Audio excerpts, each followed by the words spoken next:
My name is Lauren Bailey. My friends call me LB. I'm the founder of 3 brands now, Factor 8, the Sales Bar, and Girls Club. My journey as a new sales manager started 22 or 23 years ago, obviously when I was 10. And I was employed as a manager before I should have been. I was way out over my skis. I learned a lot of lessons the hard way, and I'm going to share some of my most powerful and impactful tips, some of which I learned the hard way, some of which we've been helping other managers solve at Factor 8 and Girls Club over the last, 13 years. I'm going to give you as many tips as I can, all with the lens of what I wish I knew back then. We have about 25% of you are brand new managers. Some of you are still aspiring managers. About 30% of you have been in management for a few years.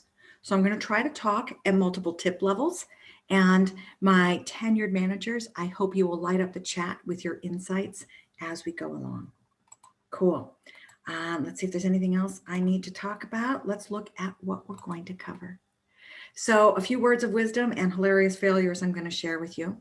We'll be talking about the behaviors and the transition really at the beginning between rep level or individual contributor and manager. That transition can be tough, and there's a lot of funny stories in there. We'll talk about span of control, meeting your team where they are, your life in a fishbowl, time. And we're going to talk a lot about how to become that role model manager that you aspire to be, even if you've only been at this for 5 minutes.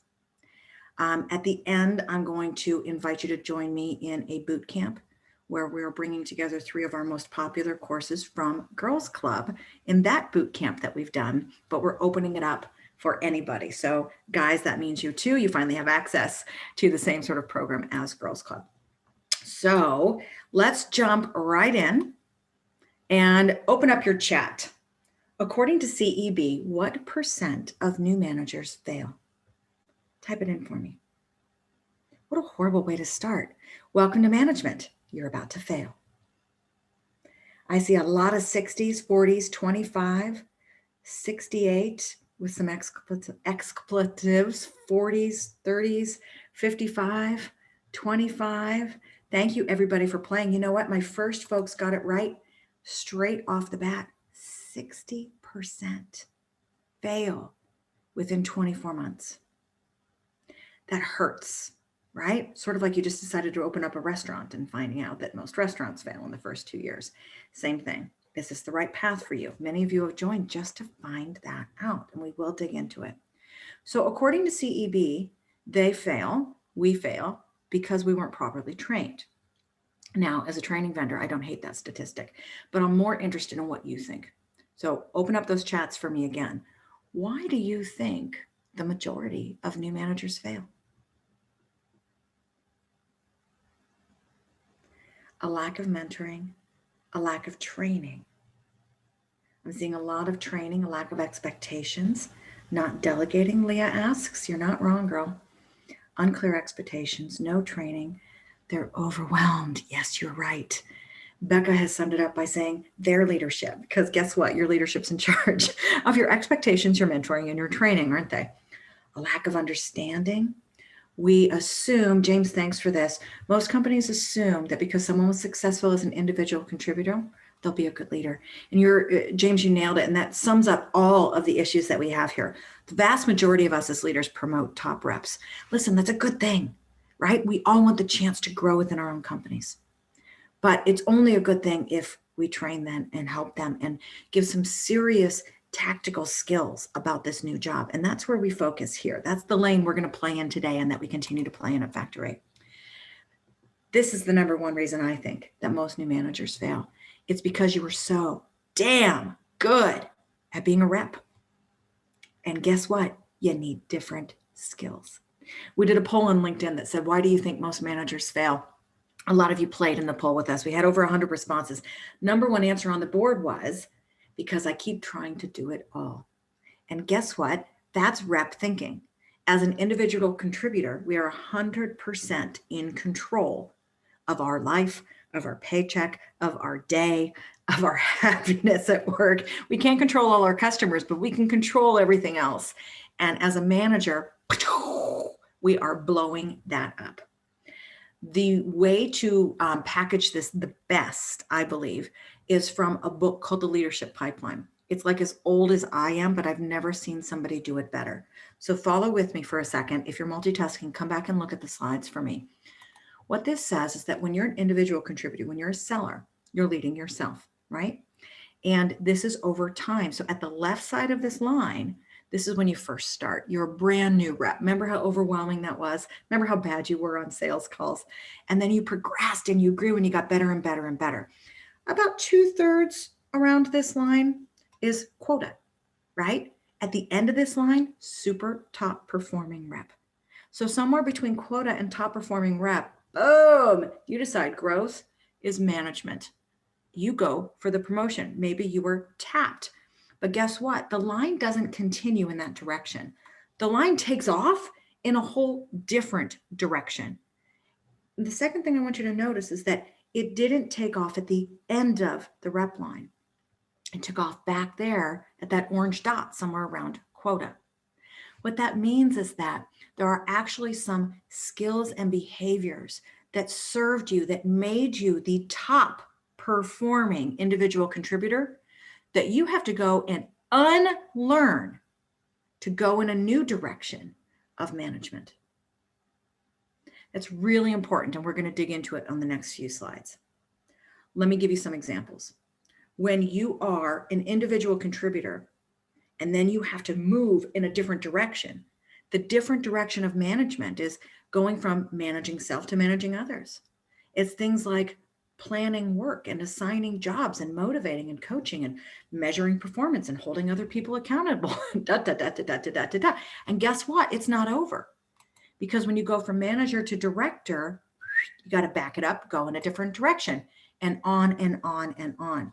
The leadership pipeline does a really nice job of talking about what you got to unlearn and what you got to refocus on and learn. And I think that most folks fail because we double down in the stuff we're really good at instead of getting okay with maybe what we're not so good at. So let's take a look and dig into this. What behaviors come with me? If you are an aspiring manager, this is your Bible. If you are a tenured manager, get very real with yourself on the next few slides and ask, what am I holding on to and what have I let go of? Okay. It is time to get rid of and go backwards and unlearn that competitive streak, that I'm going to go for the W. I'm going to win at all costs. Man, that made you number one. Not as a manager though. We got to give up closing deals. We got to give up control, and we got to give up, I'm heads down and I'm working on what I need to work on. Leave me the F alone. Doesn't work anymore as a leader. God, man, it made you great as a rep. All right, but these come with us. Work ethic, hell yeah.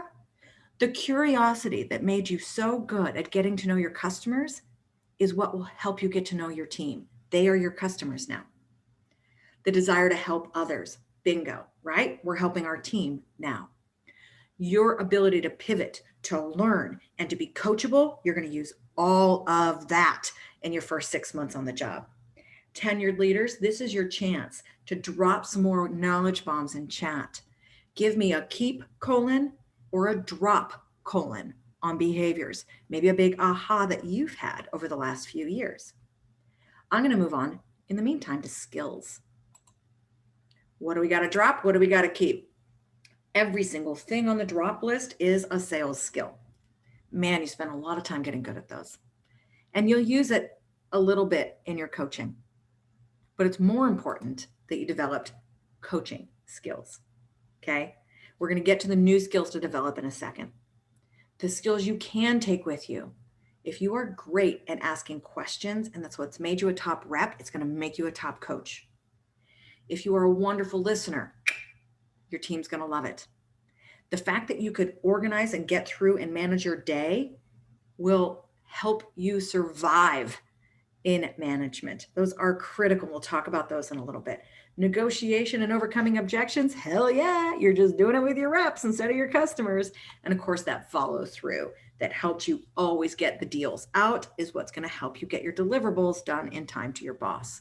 Now, here's the money slide. Here are the critical new skills. Again, My tenured managers, anything you want to add, you drop it into chat for me. Okay. We've got to be fabulous at the ones on the left. Some of these you brought with you as a rep, didn't you? Right? These are familiar. Let's add coaching. Now, the CEB did a study a few years ago and they ranked sales management skills. The one that landed at the very bottom of the pile was coaching. I've been training and working with managers for, 13 years now through Factor 8 and really intensely for the last 3 with both Factor 8 and Girls Club. And I will tell you, it is the hardest behavior and skill to build and change is our ability to be a great call coach / skill coach. If you have not invested in training for yourself on that subject, go and get it, because most of us suck at call coaching. Okay. I resemble that remark. Not making fun. I'm with you on this. Take a look at some of the others. You used to be in charge of just you. Now you got to assign work and you got to hold other people accountable. That's not easy. You know what's even tougher? Giving feedback. Having that first come to Jesus meeting with a rep. Having to do those first reprimands. Having to watch people come in late and make stupid decisions and hold them accountable to that. It's awful. Okay? Meeting management. You're not just running a sales meeting. You've got a lot more moving parts than that now, and a lot of different kinds of meetings. We'll dive into that in a little bit too. Goal setting and handing out of goals, right? As a manager, you're given a team number. How do you assign that? And what do you do with it? That makes the difference. That is a huge tactical skill. We dive into that in Driving Performance with Goals class. That's a favorite too of Girls Club. And of course, a critical skill of developing others. All right, I've got some input coming in from our chats. We've got, Shannon thinks I should sing more often. Girl, coaching, mentoring, teaching, demonstrating, leading by example. Nailed it again, James. Not meeting with upper management to set expectations can be tough. The difference in role expectations, 100%. So important. Thank you for those ads. Awesome. All right. Now we're going to get the chat out again, and I'm going to ask you to fill in the blank for me. It's a fun exercise we do in our first course called Your Role as a Sales Leader. It outlines all of this, like whose job is what, right? What belongs with reps and managers and leaders, and where's the overlap? And it helps us see what great leaders look like. I'll show you a few more slides from that class later. But here's my question for you I've stolen from this class. You're going to chat it in for me. When a stranger asks you what business you're in, what's your answer? Right? A dinner party, remember those? Networking, right? Hey, what do you do? The best sales managers are in the blank business. Chat it in for me. Nonprofit, business development, providing solutions, people care, human, loving it. Yeah, you got it. When you shifted directions, you went from being a rep in the software industry to being in the people business. Nailed it. So many of you. Really nice job. Really nice job. You will be looked at very funny if you say this at a gas station. Okay. But every single knowledge, skill, and behavior that we've talked about on your keep list is through this lens. Okay. You're in the people business now. You're not negotiating with customers. You're negotiating change with a stodgy, change resistant rep. You're not organizing your day. You're organizing your feedback to make the most impact on a high potential, but slightly lazy new rep. You're not asking your customers questions. You're using questions as your coaching style of management in every single meeting to get buy-in. That leads me to the top 2 things that I hear from new managers when we get real about this transition. I'm going to show you then what those are and how we help solve them. When we get real is when we get a chance to really bond with each other and talk about the difficulty of the transition from rep to manager. I remember it as the most difficult 6 to 12 months of my life. I very often drove home in the dark, parked my car, and just stayed in it and stared out the windshield, just in numb overload. When I wasn't in numb overload, I will tell you I was in drinking Chardonnay and crying mode. It was a difficult transition for me. I think that's why I went on and started a company to solve that for people. Problem number 1, My reps don't do what I tell them to do. I'm not even going to ask how many of you have had this problem because I know every single one of you have had this problem, okay? And I've got really bad news. It's because you're doing it wrong. It's not easy, but you can be doing it better. Go back to asking more questions. Folks, you might be in charge, but friends, you are so not in control of what other people do or say or work on or care about. And it's tough. It's really tough. That leads directly to number 2. It's actually kind of disappointing. Nobody cares as much as you do. Nobody performs the way you did. You have to motivate, influence, inspire, coach, sometimes manage, sometimes counsel, fire, and hire. But be very clear, you will never, ever, ever manage a team of you. You, the top performing rep. You don't have a team of those, do you? And isn't that disappointing? Here you spent all that time trying to stand out, trying to earn this job, trying to get up on top and be promoted to management. And you get here and you're so excited to do it and kill it and crush it and do it better than anybody has before. And you look at what you're working with and you're like, I'm a little disappointed. Now, maybe that makes me a horrible person, or it makes me the most honest person you know. But the sooner we can get honest with each other, the sooner we can solve for this, okay? Let me help you with these 2 things.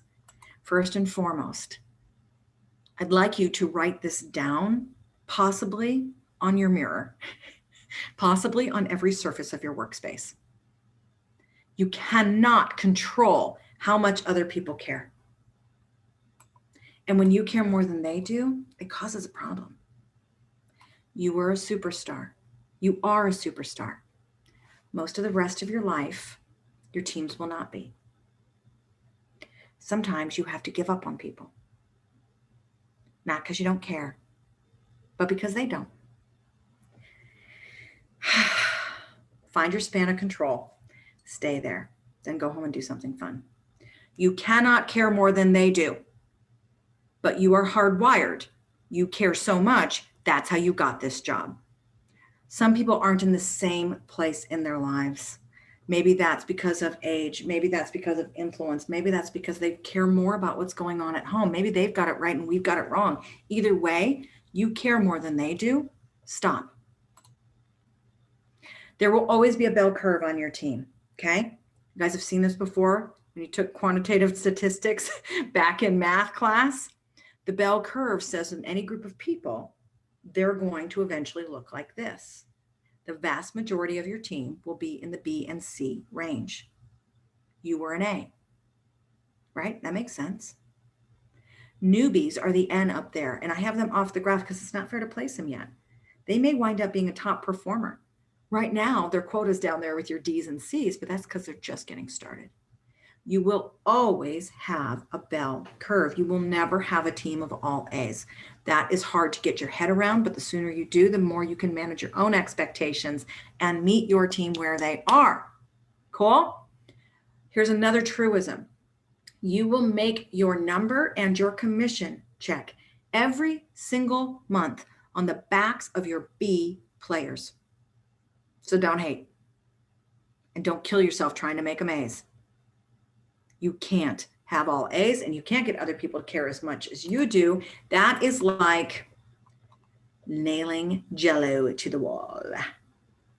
Trying to get people to care and control how they behave is nailing Jell-O to a wall. Find your span of control and care the same amount that they do. What we mean is give them chances to rise. Give them advice on behavior. Give them new skills they can apply to perform. And then give them just enough rope to decide how they want to use it and get out of their way. And damn, that's hard. But this will help. I've talked a little bit about span of control. The very center, this is where we want to live, folks. Okay? We're going to do some chats on this. Give me one thing in the chat you absolutely positively can control. 100% in your control. I'm going to give a couple examples while we're watching the chats come in. I love seeing this. your reaction, your personal effort, how much water I drink, myself, my own behavior, my attitude, my communication, my balance. Ooh, I'm loving that, Lisa. Thank you for that. Your mindset, your effort. Yeah, you got it. You can control your schedule. You can control your attention. You can control your message. You can control your calendar. You can control your reactions. Nice. Good. That's it. Influence.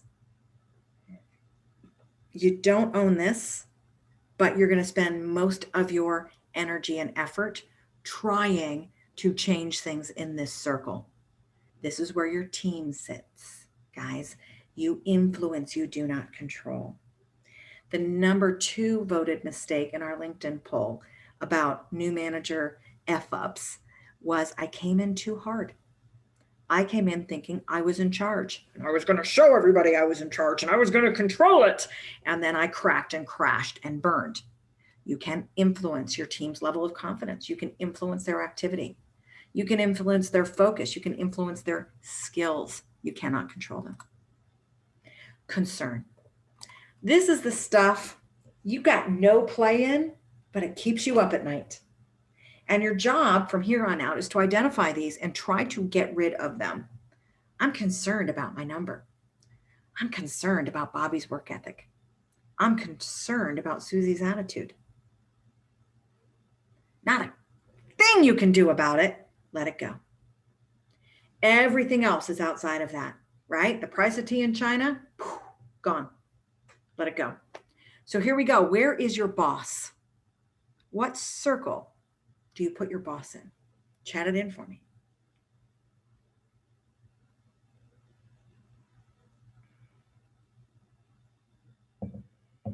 Thank you for taking the risk, Louise. Concern, influence, influence, influence, concern, influence.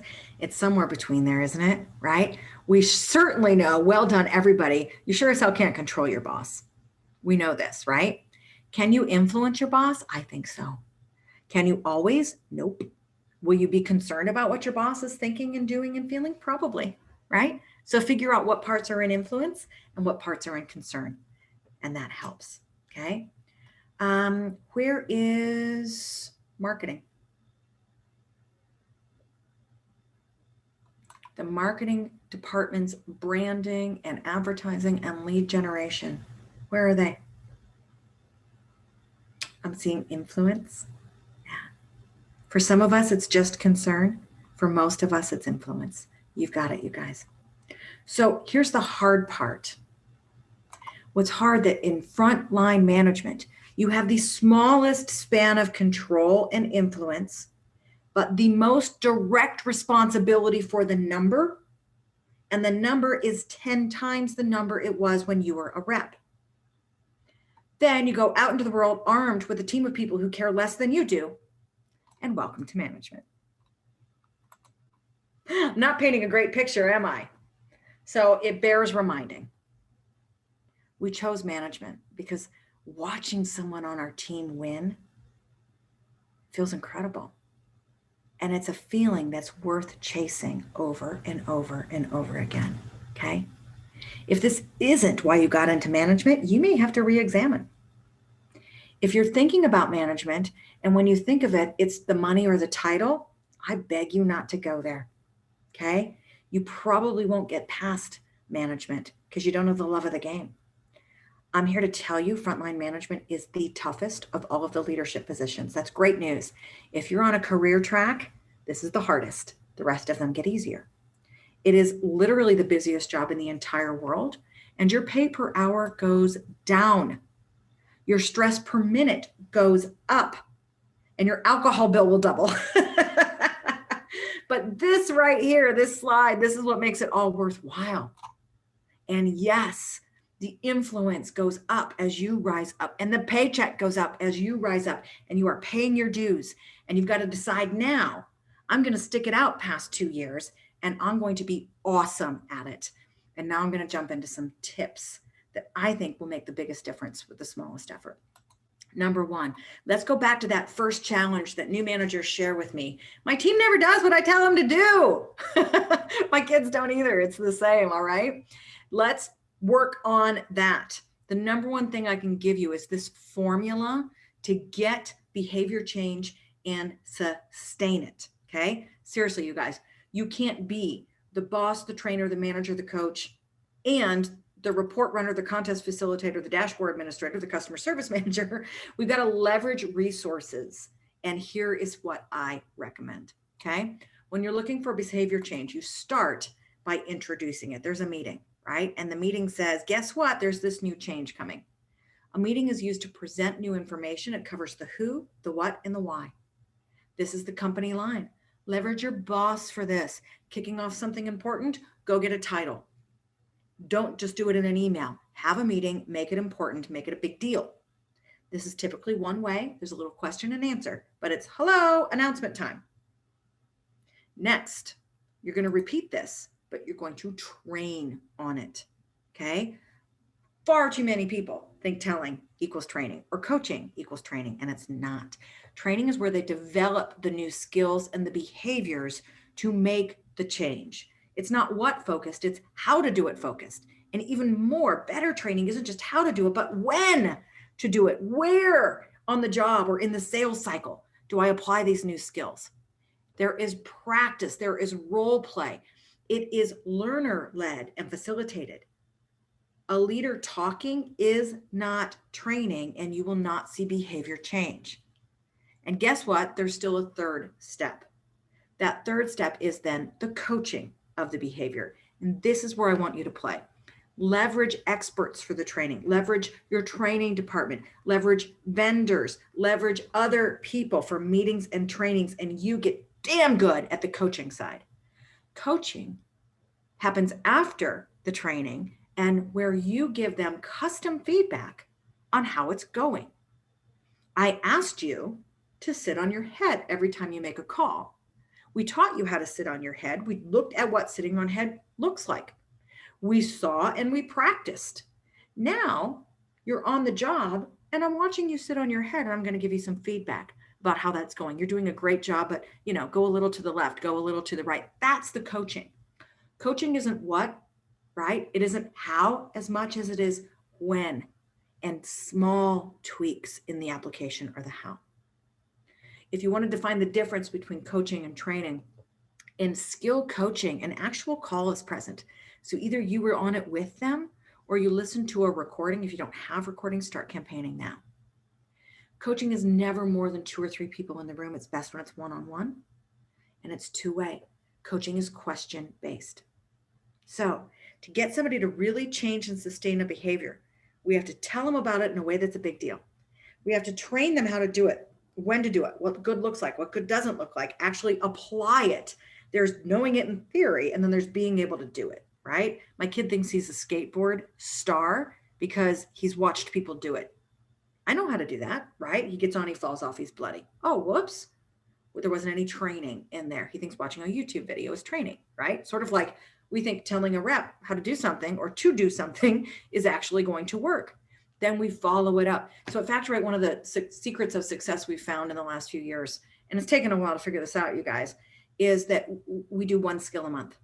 When you really want a behavior change, you focus on it. You make it a big damn deal. You do lots of training. You do follow-up training. You do more follow-up training. You do more follow-up training. And then you coach it for weeks and nothing else. You have contests. You eat, sleep, drink it until it becomes habit. Think about that in comparison to, hey, I told them to start doing this and they're not. All of a sudden you get what I'm saying. Yeah, you're doing it wrong. Go back to your questions. That's part of how you get buy-in from them. Okay, coach them to it. We can't control, we can only influence. Here's something you can control. You can control your time and it will make or break you, okay? What goes in your calendar, you can control. What time you go home, you can control. If there's a line at your desk or on your Slack, how long your meetings are, if you go to the useless meetings, how long you goof off, what % of the day you spend in email, if you take time for lunch, or if you get out and exercise. I encourage you at any level of management, especially if you're new, to be exceptionally guarded with your time. It is more precious to you now than any pile of money. You have at least 5 people around you right now, that whether you're colleagues, bosses, or teammates, who will gladly steal 3 to 6 hours of your time every single day if you let them. But if you treat your time like the precious and limited resource that it is, and you get really strict and fastidious about how you spend it, you will come out ahead. One last note on time. People know what you value as a leader 2 ways. Number 1, what you talk about. Number 2, where you spend your time. If you say that people development is extremely important to you, but you spend your time at your desk in reports, people know what's really important to you. So that means we've got to get proactive. We've got to get strategic, right? Right now, look at the week. What does your calendar say about you? If it's empty, it says to me you're reactive and not in control of your time. If it's booked up back to back in leadership meetings, that means that's what's most important to you. If there's time with your team, that tells me spending and developing them is most important to you. Cool? Where are you present most of the time? That's the question. But let's talk about how to get you in control of it, because I get it that right now, the clock and the calendar can be crushing weights in your first couple years. So this is the number 1 tip from our class, Own Your Day. Own Your Day was written just to help crazy, busy sales managers get home from work on time, or at least close, okay? It is one of the 3 in our boot camp as well. This is everybody's favorite part. It's called the Eisenhower Matrix. And what it's doing is asking you to ask 2 questions with every request that comes to you. Question 1 is this important? Question 2 is this urgent? Now, we all define it a little bit differently, but I will shortcut this for you. The bottom line on how you decide something is important is usually if it's tied to revenue in our jobs and sales. The other thing that sneaks in there for me is if it's my team related. If my people need me or my customers need me, that's important, right? What sneaks to the very top of that? If somebody wants to buy something from me, that is my job as a sales leader. Now you have to ask yourself if it's urgent. People yelling can sound urgent, but is it? People panicking can feel urgent, but is it? So the shortcut is usually urgency has something to do with a time frame or a due date. Here's a tip. 3/4 of the requests you get from your peers and your boss will not include a due date. It is up to you to ask. It is perfectly okay to ask. It will get you ahead faster and help you survive that 60% fail rate if you ask, okay? Once you know the answer to those 2 questions, the Eisenhower Matrix helps you know what to do with that request, okay? If it is both urgent and important, you do it now according to deadline. Very few tasks hit this quadrant, and yet most of us spend our day bouncing from fire to fire to fire because we think they're all in this quadrant, okay? The most important part of this matrix is the top right. It is important, but it's not urgent. That is most of the good stuff as a manager. Then we need to schedule it. We need to schedule it. There's a lot to be learned, and it takes a lot of practice to get good at this, but God, it makes a difference when you do. So I highly encourage you to join the bootcamp just for that class. The next most important thing you can do to schedule and get control of your time is to build a cadence. A cadence is your management process. Just like as an awesome rep, you had a sales process. It was sort of like your dance steps, right? You need it as a manager more than ever. So many of us don't have it. Build a regular meeting cadence, right? Your customers are your reps. So build your dance steps, your sales process, your management process with those reps. We call it a management cadence. It organizes your day and your interactions, and it helps get things out of reactive firefighting and into proactivity. Here are the meetings. This is from our class, Essential Manager Meetings. Yes, it's part of the boot camp. Performance one-on-one meetings. For each one of these, we're going to teach you how often, what you need to do to prepare what good looks like and give you a model for them, okay? Performance one-on-one meetings are probably at the beginning of the month. Here's how you did last month. Here's what it looks like next month. Most of us stop there. There are ways to make this better. We'll talk about that later. We know what sales huddles are, call coaching meetings, pipeline meetings. Guess what? We recommend that those are team meetings, not one-on-one. Booyah, just give you 10 hours a week back. Sales strategy meetings, TAL, stands for territory, account, or lead. We all manage different books of business. Do you need territory meetings or lead meetings? If you don't know the answer to that, dig in and learn and find out. We have another class called sales strategy meetings to help you dive into that, okay? Deal strategy meetings. If you're managing territories, leads, or accounts, no matter what, you've got deals, and you're going to need some ad hoc deal strategy meetings with your reps. Of course, you're going to have team meetings. And here's one that most people don't do: a quarterly performance and career meeting. Okay. It's important that we're engaging our people as human beings and helping them want to stay and grow in the company. You can repurpose a one-on-one once a quarter, make it a little longer, and get that done. If you have an annual review system and the one time a year you're talking about performance with your team is during that meeting, you're doing it wrong. Once you have built this cadence, a beautiful thing happens. A rep calls you up and says, "Oh my God, I got to tell you about this customer. I've been trying to land up for," and they take a breath about 3 minutes in, and you sneak in and you say, "Stop. I'm really super excited to hear this. Would you please bring it and the recording to our next call coaching session? Because I'm on a deadline." Same thing. Colleagues start slacking you saying, "Do you know how we're supposed to?" Hey, I got to interrupt you. I'm about to go into a meeting. Is this something you could bring to our next team meeting? Okay. So it's not just in having the cadence, but in how you managed to the cadence. I hope that's making sense to you. It's critical, again, that you protect your time like it's a little baby bird, and don't let people grab it and steal it, or you will be in whack-a-mole management. That's a lot like Fire Patrol. Remember that game at the carnival? Put it out, put it out, put it out, put it out, put it out.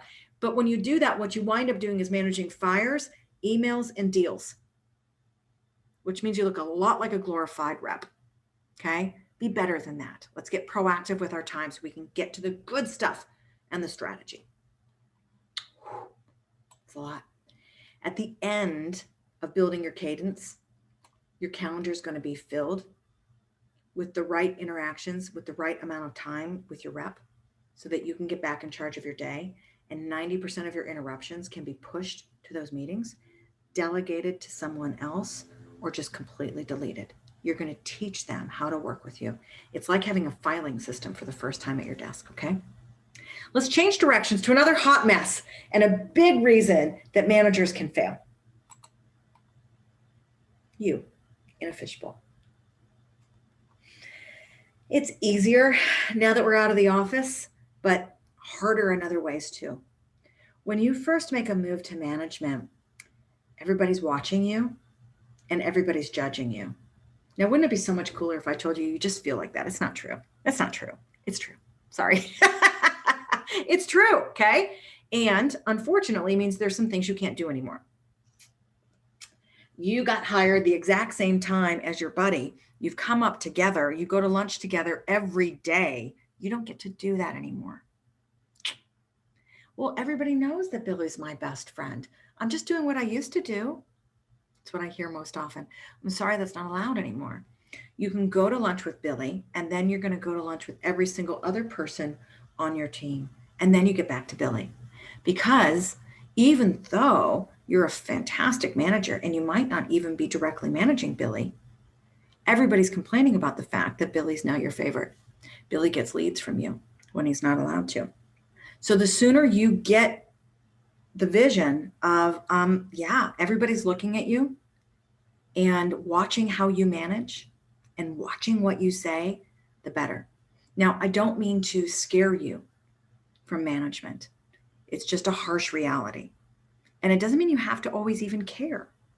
It just means you have to be aware that the lowest common denominator will sometimes be assumed. Okay? You don't get to bitch about stuff like you used to. Okay? Your job is to always toe the company line. You are now officially one of them. So own it, okay? What this really means, folks, is that you're not in the business to be liked. It's okay. Be respected instead. It's better. Be bold instead. Push people to do more than they ever thought possible. Be the manager that they look back on in 20 years and talk about one day, okay? I invite you to be a role model. You may not think they're listening, but they are, and they're always watching. And it's no longer really about you or your book or your customers or your number or your paycheck or your skills or even your fears, okay? I want you to think about the best leader you've ever worked for or even read about or seen on a damn movie, okay? And I want you to ask yourself, what would they do in this situation? And I want you to do that. And yes, you will be scared, and that's okay.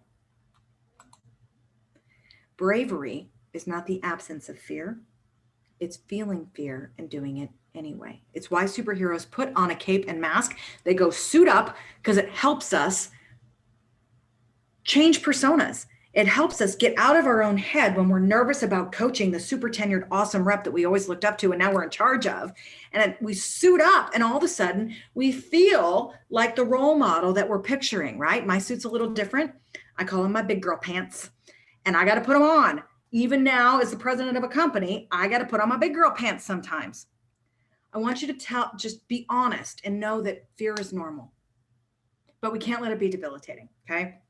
I was scared the first time I ran a sales huddle. Who am I to stand up here? I mean, seriously, sweat poured from me. I was more scared the first time that I tried to be inspiring. Okay. The first time I had new reps on my new team as a new manager coming off ramp and hitting quota. I was like, I need to really go motivate Chris and Melissa. Those are their real names. This was 23 years ago. And I was so scared to look like a fool doing it that I did it over email. Super inspiring, Lauren. Fail. I was terrified the first time I decided that I wanted to kind of create some team mission and values. Like I know people do that for companies, but I thought I should do that for my team, right? We should come up with a really cool team name. And I got all excited about it and I dreamt about it all weekend and I worked on it and I, went and I researched and I put it all together and I got there and I totally freaking chickened out. And I named my team 17-3 because that was our title in the CRM. I avoided coaching my top reps.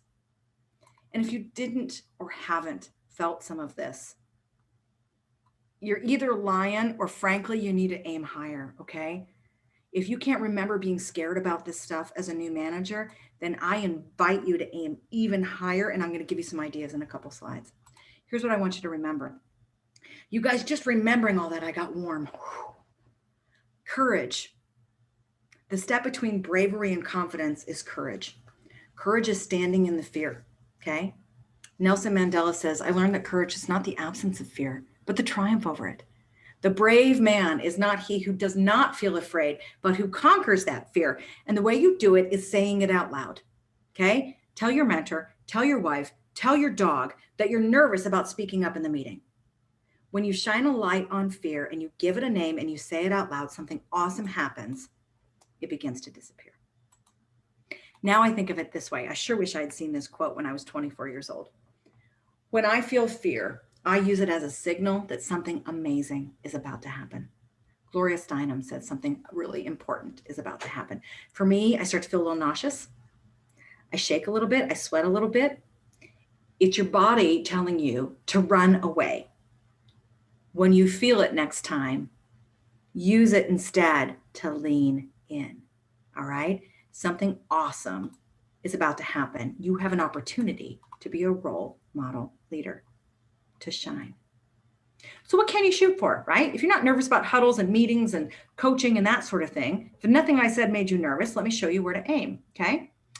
For years at Factory, one of the services we provided was to come in and benchmark companies and virtual sales teams. And we were asked over and over, stack rank my managers for me. And here's how we did it. I'm not going to go through every one of these. We don't have time.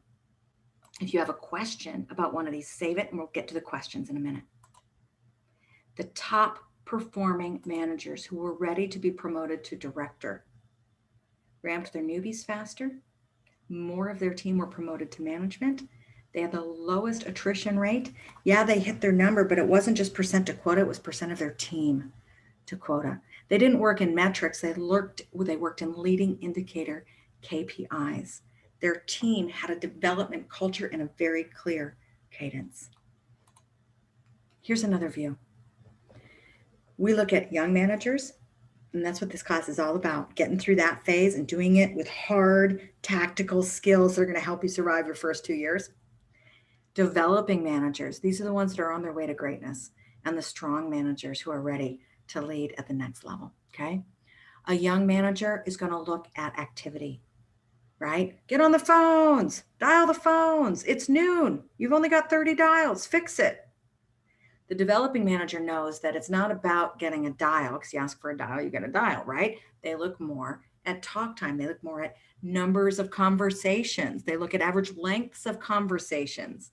And that's where the strong manager goes, is the selling ratios. It says, hey, listen, you know by now, as we look at your pipe, that you're going to have 37.6 conversations to close a deal. So where are you at on that? Cool, right? Big difference. Here's another example I'll give. Second to the last one, a new manager creates fear.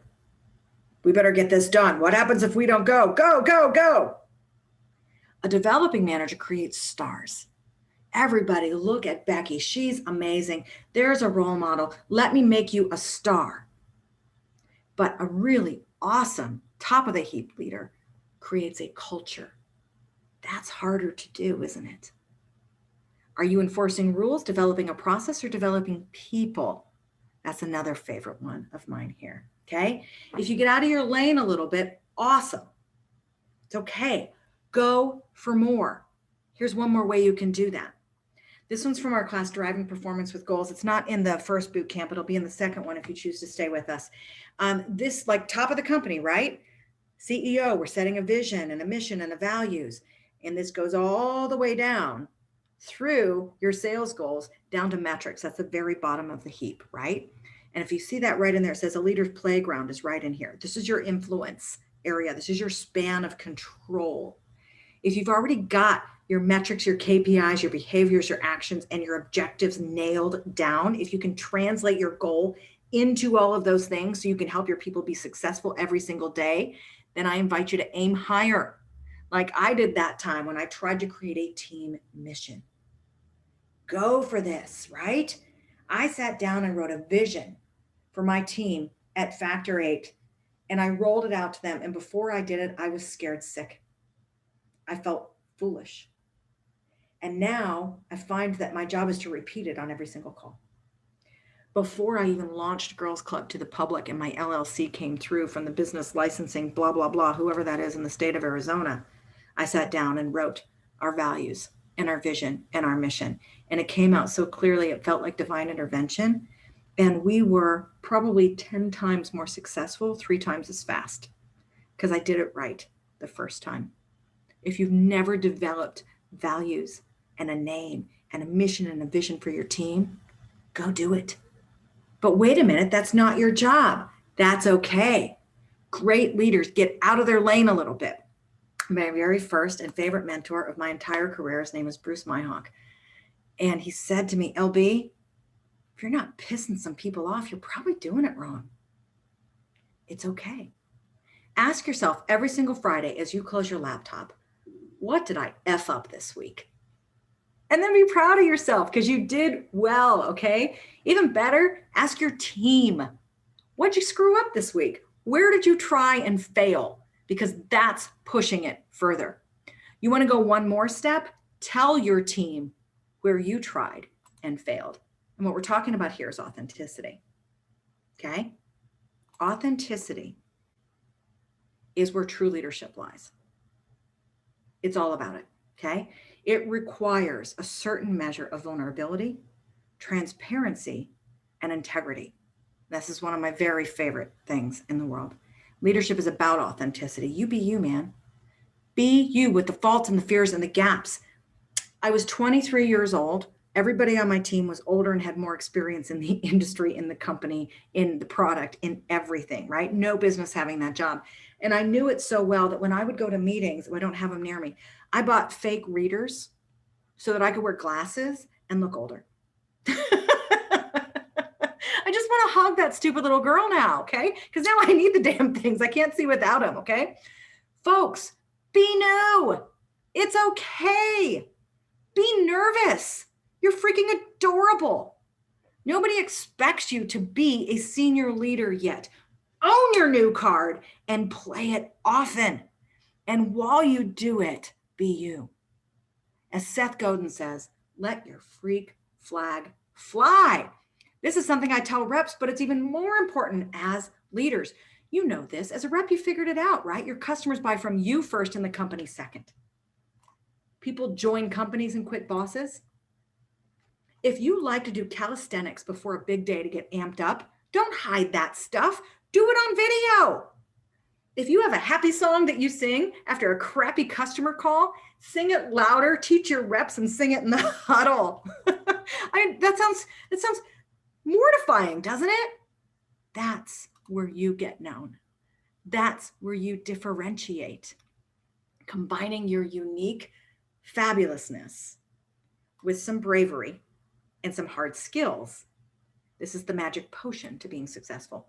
So stop doubting yourself and start doing. Because when we get human, we allow other humans to connect to us. All right? It's about engagement.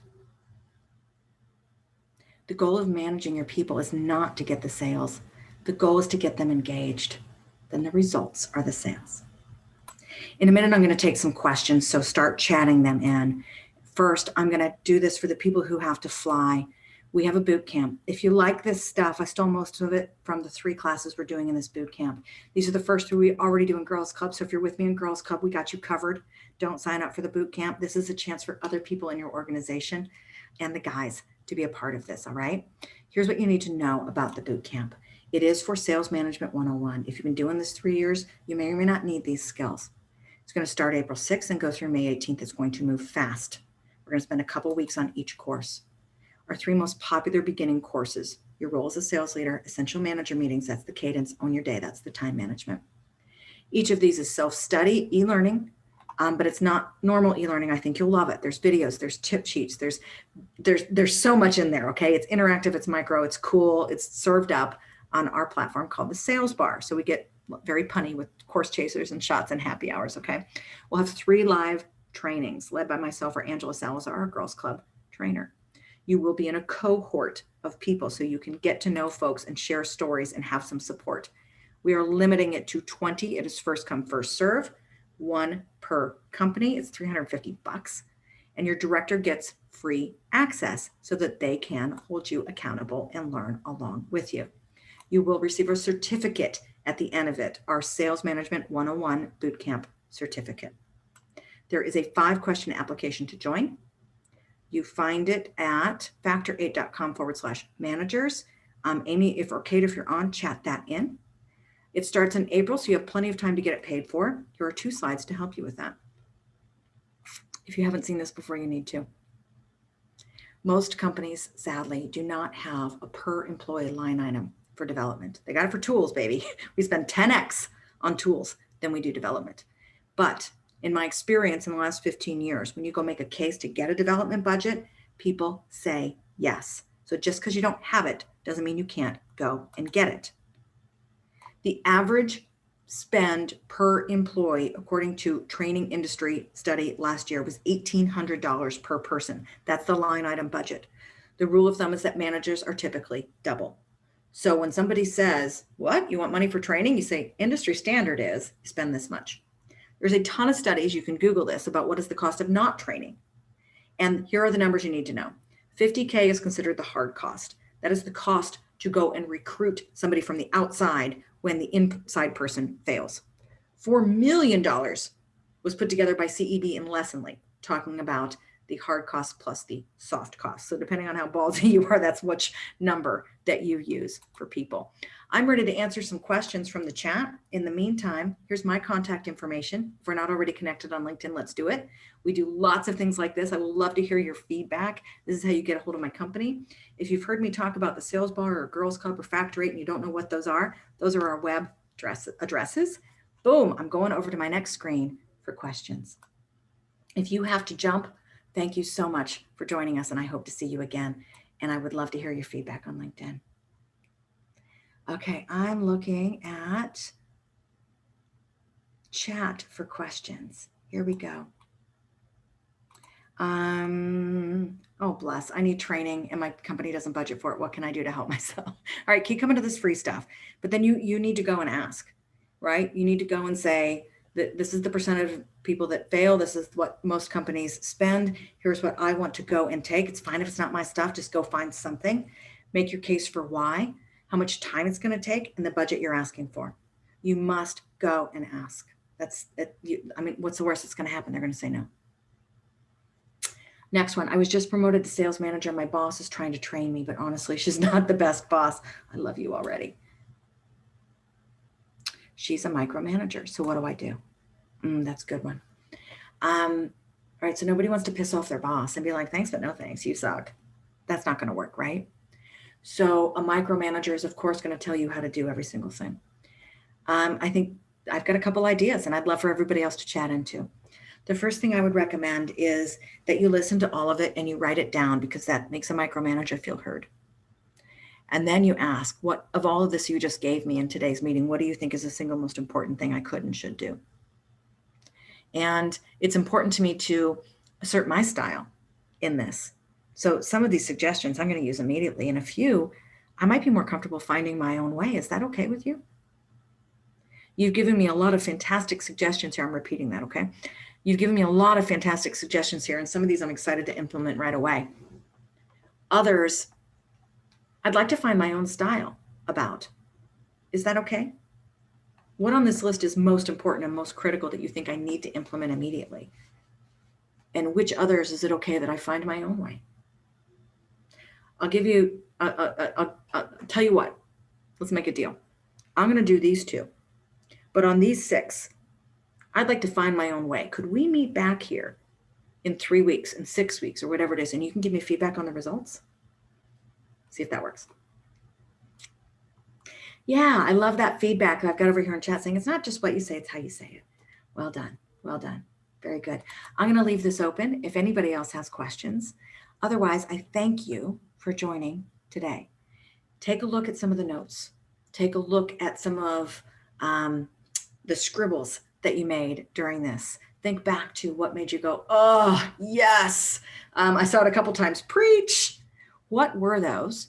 But now ask yourself, what can you do about it? What action can you take this week to make a difference, to get more control of your time, to get more control of what you have control over, to stop trying to control other things, to be a better fishbowl representative, to be a better role model, manager, to stretch yourself and fail a little bit? What makes you scared that you can plan to do anyway? What have you been resisting doing because you might piss people off? All good stuff. All right. I've got a question that's coming in now saying, I'd love to share this with my other managers. You bet you're going to get this recording. You may also sign them up for the boot camp. If you have more than one person you'd like to sign up, you may go ahead and try. If I've got extra space, then I'll let 2 people in and we will run this again. If you've got a whole team worth of people that you want to get into it, just email and we'll put together a special one for you. It's the cheapest you're ever going to find it, you guys. That's right. This goes for thousands and thousands and thousands when we're doing it with companies. We're trying to get these skills in front of more managers. It's part of the mission, right? Changing lives, making things better. So email at info@factor8.com. And again, the class for the boot camp is factor8.com/manager. Ooh, did I mess that up? It is manager or managers. Amy's going to chat it in for me again. I'm trying to go backwards so you can see it. There we go. Managers. factor8.com/managers. Cool. Oh, and there's the full link. Amy, you're just amazing. Thank you. My biggest takeaway is that I need to be more guarded with my time. That is a great one. Thank you for sharing that. It's your most precious resource. We have access to the deck. We don't send the deck. We send the recording. Amy, you can type it in if you've got a better answer. Worth every penny. LB's a boss. Hi, Emmy. Thanks for being here. That's awesome. I hope that you might have found one thing you didn't already learn in Girls Club. All right, we're at the top of the hour. I look forward to your connections. I look forward to your feedback. I look forward to seeing you in the boot camp. Thank you for being here and spending this hour on yourself today. Bye, everybody.